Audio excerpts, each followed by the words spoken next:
அடேங்கப்பா! சேமியாவும் பாலும் சேர்த்து இப்படி கூட செய்யலாமா? ஒரு தடவை ட்ரை பண்ணி பாருங்கள்.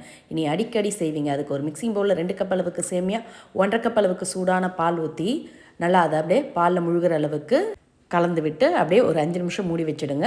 ஊறட்டும். சேமியா ஊறிச்சுன்னா கொஞ்சம் சாஃப்டாகும். இப்போ ஊறின பிறகு இதோட 1 கப் அளவுக்கு ரவை, வறுத்த ரவை, வறுக்காத ரவை எதுவாக இருந்தாலும் சேர்த்து கலந்துட்டு ஊற வைக்காமல் அதை இது மாதிரி தவாவில் கொஞ்சமாக எண்ணெய் தடவிட்டு மெலிசாக தட்டிக்கங்க. கையில் தண்ணி தொட்டு தட்டினீங்கன்னா ஈஸியாக ஒட்டாமல் வரும். இப்போ நல்லா அடை 2 சைடு வெந்த பிறகு இதை எடுத்து பிளேட்டில் மாற்றிக்கலாம். இது மாதிரி மீதமுள்ள மாவு எல்லாத்தையும் தட்டி எடுத்துக்கங்க. மொத்தமாக இந்த மாவில் 3 அடைக்கிட்ட வரும். இது அப்படியே ஆறட்டும். இப்போ மிக்ஸி ஜாரில் 1 கப் அளவுக்கு சர்க்கரை, 2 ஏலக்காய் சேர்த்து நல்லா பவுட்ரு பார்த்துக்கு அரைச்சி எடுத்து மிக்ஸிங் பவுலில் மாற்றிக்கங்க. அடை ஆறினதும் அதை சின்ன சின்னதாக பிச்சு போட்டு மிக்ஸர் ஜாரில் மாற்றி 2 இடம் அரைச்சி சர்க்கரை பொடியோடு சேர்த்து நல்லா கலந்துக்கங்க. கலந்த பிறகு இவங்களோட நெய்யில் வறுத்த முந்திரி பாதாமை சேர்த்து நல்லா கலந்துக்கங்க.